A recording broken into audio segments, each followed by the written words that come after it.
Excellent. Today we have Alfonso, and with Alfonso and I, we've been working together for it's been almost a year now, and we've had some incredible progress together from the initial goal of losing weight to getting better health for himself, most importantly, but also his family and his young girl. And then what we have next is other things that really highlight some of who Alfonso is. He's a community development leader and advocacy. And now he also is looking for, travels a lot, multiple times. I have to ask him, what city are you actually even in? Sometimes he's in 4 to 6 cities in a 2 to 4 month time frame for multiple days at a time. So we're navigating a lot of travel. He loves his family. When he's at home, he spends a lot of time with them. And then he also has a huge passion for jiu-jitsu, and we'll certainly talk about what his goals are there. He went from what I would refer to someone who just showed up and the gym owners were happy he was there to he's a key player in their strategizing about what his goals are when it comes to for his own personal gains and journey in jiu-jitsu and stuff. So welcome, Alfonso. Thanks so much for coming on board. So let's jump into your 80-ish pounds or more transformation and stuff. So I gave a brief interview, but intro, who are you and what do you do? What are you about?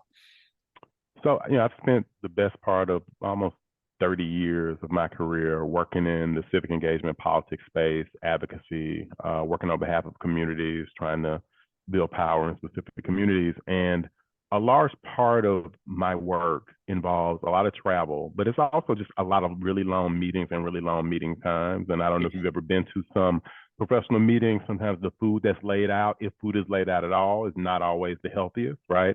No, And if you're the snack cart coming around and stuff. the snack cart coming around, or if you're spending just a lot of time traveling and just literally in airport, in cars, a lot of time spent in the car or trains, like, you're not really mindful about what you're eating. And so you're getting the most quickest, most convenient thing. So I've spent a lot of my life and a lot of my career getting most of my nutrition out of very small windows in drive-throughs. Or just what was actually really convenient, or a lot of emotional eating. So a lot of comfort food and whatever I could find. Right. Yeah, there's a bit of stress around all the travel and all your responsibilities, and we can touch base on that in a bit and how that impacted. So where did all of that lead to? Where did we meet? So when we met, I was 43 years old.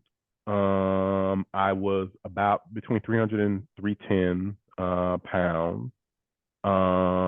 And was still very active. I worked out. I did did jiu-jitsu several times a week. And one of the first things you asked me, you said, "Well, if you're that active, if you're doing this, this amount of movement, then what is the core problem? The core problem is probably what you're eating and what you're putting in your body." Right. And that started the conversation. Right. And what originally was the starting point that got you to consider even getting coaching and help in the first place? So I've struggled with my weight for most of my life. I've had sleep apnea for most of all of my life, and have had a problem, a lot of emotional eating, a lot of unhealthy habits around eating, and I was at a point where dealing with high blood pressure, dealing with some other really bad health issues, and just really wanted to change. And on my birthday, I was looking for somebody and had some experiences with some health coaches in the past that didn't go as well, but I was like, I wanted to give it a shot. And so researched you online, and some of the stuff that I read made me want to reach out. Excellent. Excellent. I tried to present myself pretty professionally and have a lot of positive reviews and stuff. So that obviously was some of the initial, and then as soon as we got on the initial phone call, it was off to the races. And so let's go through that journey of how did we start with you in dealing with your everyday life, the travel, having to navigate food to as we've gone through this process now where we're at in a very stable, steady body, healthy body weight and energy for you. So I think the thing that moved me the most kind of in our initial interaction was you asked me what had worked in the what hadn't worked in the past in interactions, and you kind of emphasized flexibility. And I had like I'm not a you know, I didn't believe that it was possible to like have a healthy nutrition and travel as much as I did, or just be Right. in some of those super long, if you're in a 12, 13, 14 hour meeting, you know, and there's gonna be pizza at the end of the meeting or pizza for lunch, like, you Right. know, like that. And you were like, no, it's possible. And you just kind of talked Right. about some core things, and you said, look, this is going to be flexible. I'm like, I'm busy. I don't have time to be spending an hour or two on Right. the phone. So we're not going to do that. We're going to talk once a Right. week. We're going to communicate mostly through text. Right. If you're moving as much as you say that you're moving, as far as like exercise and everything, then this should be easy. And so you made it really, really simple. And I think the thing that initially that really blew me away was you was like, what you eat, how you move determines what you look like. And you said Right. that's going to be the frame for everything. And so that was, you know, was intrigued me and kind of, you know, pulled me in. And so that started the process. Yeah. A simple equate. I try and break everything down simple, right? I Mm-hmm. move this much, I eat this much. This is what my body does. That's the formula that you and everyone else is. I'm trying to figure out what's going to work best for you. And so consequently, you had plenty of movement. That wasn't initially the issue. The issue Mm-hmm. was, you know, how many calories and whatnot it Mm-hmm. is. So where you're over 300 now, we're hanging around two-ish, 210, 207, Mm-hmm. and well, we decided that's a pretty good fight weight for you Mm-hmm. to compete at right now as we continue to transform and change your body.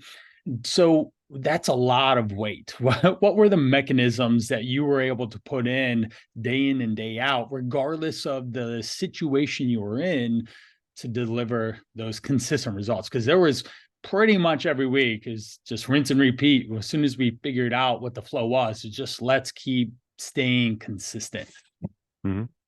What made it, what wasn't easy, but what made it easy for me was knowing that there was a level of accountability, but there was support Right. around that. But it was also just kind of clear. It was, look, we're going to be really mindful about what you eat. You send me these visuals around. Here's what different things do to your Right. body when you put them in. You really emphasize and still do over and over about protein, and kind of emphasizing protein and Right. hydration. And so it made it kind of simple. So it just made like the trade off. And I would say too, what helped the most was I had a sense of confidence. A lot of times, like when I tried dieting in the past, or tried like to do things, you know, regarding my weight, you know, the first time I ran into a problem, I kind of Right. fell apart, like emotionally or whatever. This we ran into problems, but it kind of just seemed like, you know, there was going to be staccato, just going from one place to the other as I move up, or move down in weight, and some of that was to be expected. Right. But the fact that it was so clear, and the fact that it kind of really forced me to think about what I was eating when I was eating, and figure out the trade off that I wanted, was actually really, really Right. helpful. Right.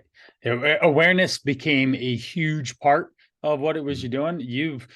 I have a number of clients that have no idea what they're doing, and others that know a lot about this. And I always try and meet in the middle of what's going to be the Mm-hmm. best long-term approach.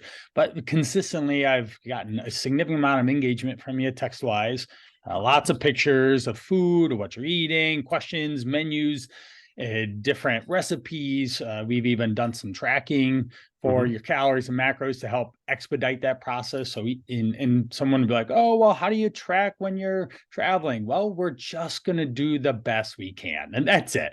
You know, you're not going to like deconstruct your Chipotle burrito or something and weigh and measure everything with your pocket scale. We're not doing that. That's absurd and not realistic. But we can grossly guesstimate what it was that you were eating, and even if you had a question, you'd send a picture and so, Brian, is it what do you think here? This is what I think, and what do you think? And we were able to kind of meet in the middle of like what this actually looks like and represents, but that general pattern of I'm going to have some protein, some vegetables, some fruits, and Right. starchy carbs Mm-hmm. along the way is super incredibly beneficial for you to have that structure and routine.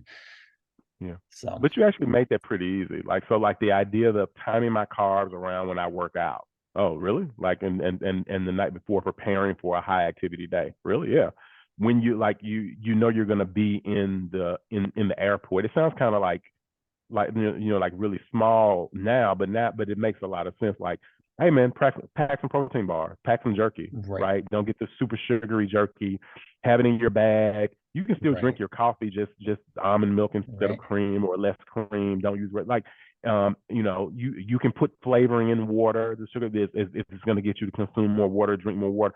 All this, it was a bunch of little small stuff, but it Right. added up and it just Right. helped, right? And I wasn't Right. ravenously starving all throughout the day. It just made things easier.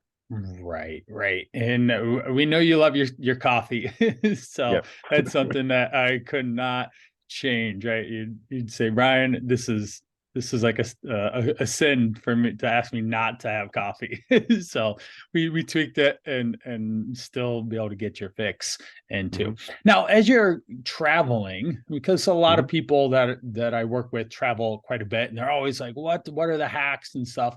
What Hmm. were outside of the let's say you're inside a meeting Hmm. situation with other people, what is now your framework of how you approach picking, choosing, and consuming the food in that type of environment? I look for the leanest protein, and something that isn't super fried. Right. And I add that to a vegetable. If it's kind Right. of like a buffet style. If I'm not sure of what I'm going into, I take some protein bars with me, and I take some. I Right. really like the Nakat peanut butter crackers. They're 240 calories, Oh yeah. which if not like doubling down on them, but like if I'm going into a meeting and the meeting is running long and I know I haven't had anything to eat, the peanut butter and like that's I'm good Just hold for you over enough. Yeah. hold me over enough. Um, Right. Being mindful, and then I think for like restaurant eating, the protein and two veggies has just been like a go-to. Right. Even with Chipotle, I eat Chipotle a lot, and Yeah. a lot on the go. I just don't add a bunch of sour cream unless it's a day where I do. I don't add the rice. I add veggies Right. or the fajita vegetables, and so that makes the starchiest thing is the roll. But I just add that into the Right. bake that into the sauce, but significantly reduce the calories, Right. and that's Right. usually good, right? I'm usually Yeah. good, or just eat the burrito bowl without the burrito, Yeah. without the tortilla. Exactly. Yep. So we just created a lot of systems, Mm-hmm. the keyword systems, and we have KPIs. There's a certain amount of movement that we're looking for you to do, certain amount of calories for you to Mm-hmm. intake, and a certain structure at which you're able to do that and execute on that day in and day out. So let's shift a little bit from the just travel to how is changing, over, 70, 80, 90 pounds Mm-hmm. impacted your family and how you show up for them? So I would say we've kind of lost weight together as a family. My wife has lost weight too, even though she wasn't on the program. It kind of happened because kind of the systems, Right. kind of Hanging tracked out with us. us on the side. Yeah, hanging out with us on the side. I think it's just opened the door. Well, it's made a lot of other things possible, and I would say the nutrition work that we have done has led to me being a much better athlete, which has been I never Yes. would have dreamed that at 44, 45 years I would have been, doing competitions and like, actually trying to compete and leveling up kind of in the sport, adding sports on, learning. So it's made that possible. Yeah. That has made spending time with my family in other ways possible. Honestly, it's given me a deeper level of confidence to kind of approach things from a completely different place that I didn't even really expect before. So Right. it's been a real foundational thing, a real fulcrum for everything else. It's opened up a door. That's excellent. Excellent. Excellent. And so let's transition into jujitsu because that's Mm-hmm. certainly a love and a passion that, as I would refer, like you were originally just someone that helped pay the bills, another member, like, oh, Alfonso's coming, great. But now Mm-hmm. you show up and like, oh, Alfonso's here. And not only do the other students in the class and they're like, okay, oh shoot, he's here. And then, but your coaches as well. So let's Mm-hmm. talk about what that transition has gone from being over 300 pounds to actually having dreams and aspirations that you're taking very definitive action on. Night and day. It's been night and day. And I was really into jujitsu before, but it's been night and day. And just from like my cardio was always a problem. As I've lost weight, that has been it. But I think the biggest part of it actually was at the beginning was I wasn't eating to sustain the activity of the workout that I was doing. Right. And like we talked about some things, and you were like, do this, do that, and they were very small things, and they just had a phenomenal difference from hydration Right. to when I was eating to what I was eating and when I was And eating it before honey. getting ready. Right, the honey before, like as basically a pre-workout before I Right. started rolling. I wasn't hydrating well, and so as that started happening, I was rolling and sparring, and was not running out of energy, whatever. And I tell you, I was rolling with one of my coaches a couple of nights ago, and I was telling him, I said, "Why are you breathing hard, coach?" And he said, "Why aren't you breathing hard? You're twice my age, right?" Um, and so it's really been super helpful in allowing me to make like cardio a strength of mine that is I Right. wouldn't have believed before. Um, and just systems of clarity and just actually being strategic with what I'm putting into my body that's actually going to have an impact when I actually get there. So Right. it's been Right. amazing. And I love it. This guy would send me video updates on 10 round Tuesdays, and I just would start laughing at what he was saying. He'd be like, dude, I just went in there and rolled all over everyone, and they couldn't stop me. And people were backing down and didn't even want to step in to the mat with me. And that was just incredible. So you've certainly done that. What are your future goals and aspirations with jiu-jitsu? So there's a Masters World. I want to do that. I got an injury, so it may be a little bit further back than I thought, but Masters Worlds is one. I want to continue to compete. I never thought I was going to be competing consistently 2 years ago. That was not something. I was more of a hobbyist than anything. Right. But I've competed 4 times this year. Yep. I'm trying to, after this injury heals, I'm gonna like schedule another one. So I actually want to compete more. So I want to add more competitions in.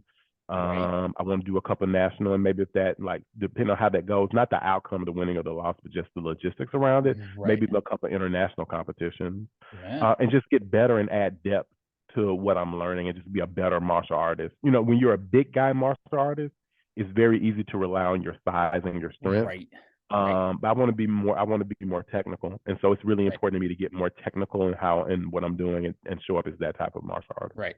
Right. And he mentioned that he got injured. That was from one of his bouts a couple weeks ago, and he's been nursing it and rehabbing it. And we've adjusted our nutritional approach to counter so that weight maintenance is a real viable thing, and it's not stress of like, oh, oftentimes people definitely link exercise with weight loss, and that's what we've been trying to blow apart. Of we're exercising to develop your jujitsu and your body and your physical ability, but the nutrition is supporting those endeavors, but it's also supporting weight maintenance. That's completely on the side.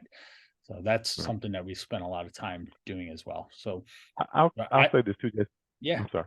You, go you, ahead. you just added it. So just in my work though, like the nutrition, like we talked about like how it showed up for me for me on the mat, but it's also been a lot of clarity, a lot more energy for work, not feeling tired, not hitting Right. an afternoon crash. Like my energy has been even throughout the day. I don't end the day. I might be tired, but I'm still capable of actually going and still working Uh-huh. out. I have time for my family. It's not. It is Right. vastly different than what it was before. Right. Oftentimes people, so you work because I know you work hard and your company puts a lot on you because of the your role and the responsibilities that they place on you.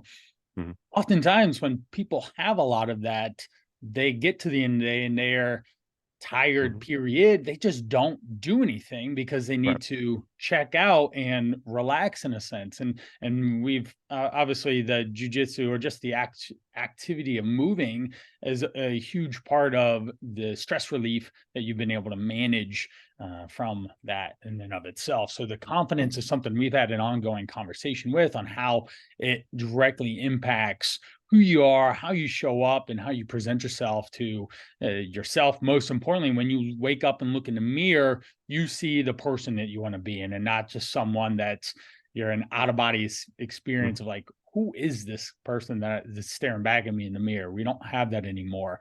And there's a lot of confidence that's led. I remember you telling me one time you showed up, you were, say, a spectator, part of the meeting, and you're just standing in there, and they said, hey, whenever you want to get started with the meeting, just go ahead because they thought you were in charge Yeah. because of just your posture and your how you presented yourself. Yeah. All right. So yeah, that definitely happened. Yeah. And then so there's another one on top of my head that I just misplaced. It Mhm. faded away, but we've seen how the confidence piece and has kind of started to really show up for you, and even in our Mhm. conversations of who are the person you are becoming, and Mhm. even prompting you with questions such as that gets you to start to think about what is actually important to you. You know, So doing what you do now, is this what you should be doing? Is this what is saying mhm. causing some fulfillment? Because now you have fulfillment in your health and in your family. And then we also want that fulfillment in your work and career, and even monetarily.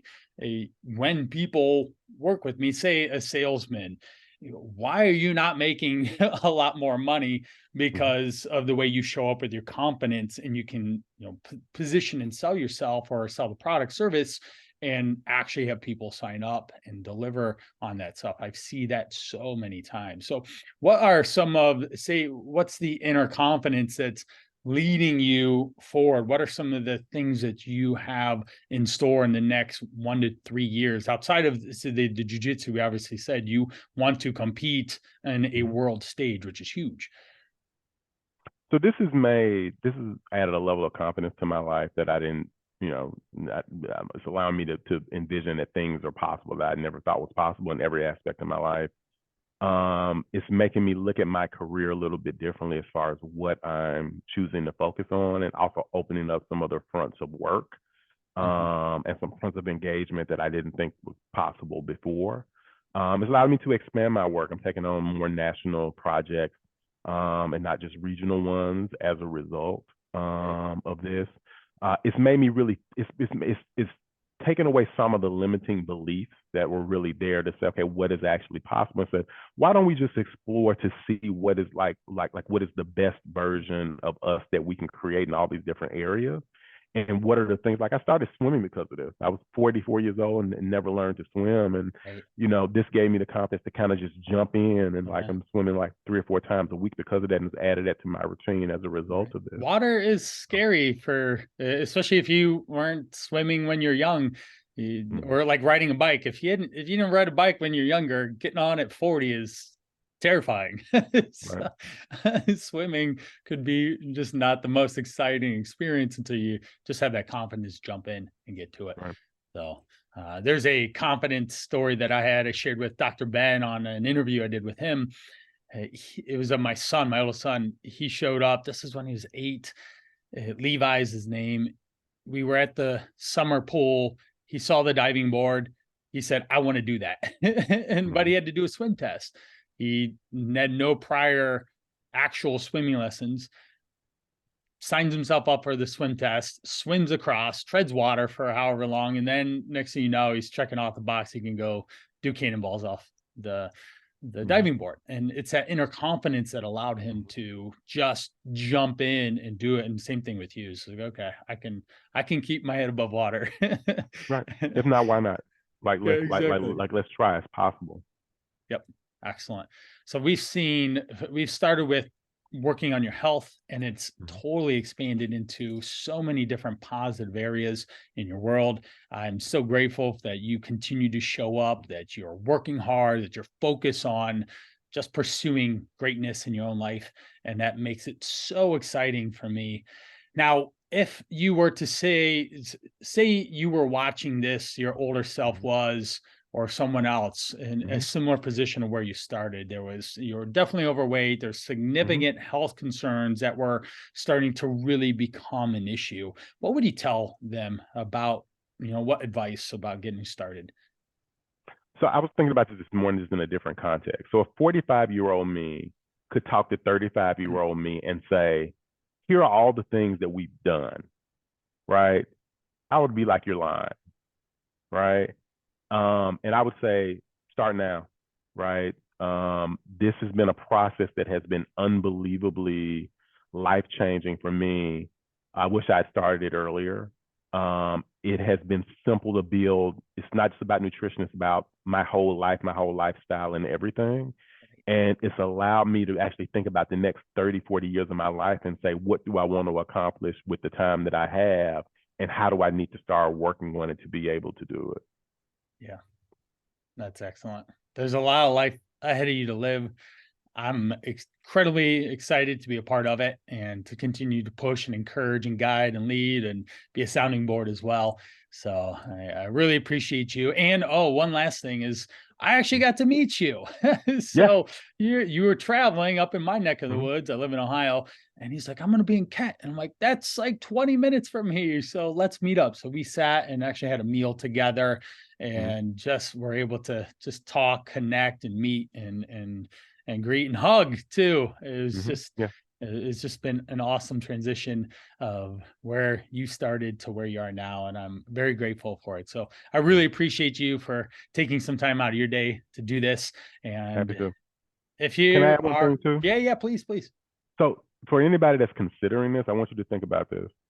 Doing this with Brian, you will come to find and enjoy. Brian's a great support, but you'll also come to find out you do not have to not enjoy food. Brian was very clear at the beginning. We're going to eat good, and I do not feel deprived. I I it has actually expanded my palate. It's made me think about some things and how to season and how to like select food differently. But I do not feel deprived, and that is the thing. I'm a foodie. I love to eat. Brian can attest. This has enhanced my love for food because it's given me a different relationship with that. And for that, I'm just unbelievably thankful for. I've really enjoyed this process as someone that goes out and has gone all over the world and has tried different types of cuisine and has did it within this frame. It's been an amazing process. Yeah, I love to travel too. Our next trip's to Finland, and we were in Costa Rica and London this year. And I do the foodie thing as well. I definitely have to hit up whatever's local and hot in that Mm-hmm. area to taste it, but I can still leave that trip maintaining a healthy body weight, healthy energy, and not feel like I set myself back for 2 weeks to get back on track and stuff. So I appreciate that. And so foodie for the win for sure. So thank you so much for your time today. I truly appreciate you. And if anyone's looking, check out my website, brianprana.com. Just send a hi. That's what Alphonso did. He just reached out, said hello. We started up a conversation and off we went to create some, 30 plus pound, or excuse me, 80 plus pounds, and significant amount of health concerns have diminished and confidence is at an all-time high. So he can just serve himself, his family, and his work. So, all right. Well, thank you so much. Have a wonderful time, day, weekend, and enjoy your steak, because you mentioned you were having steak today. So enjoy that. I Thank will. you. Take care.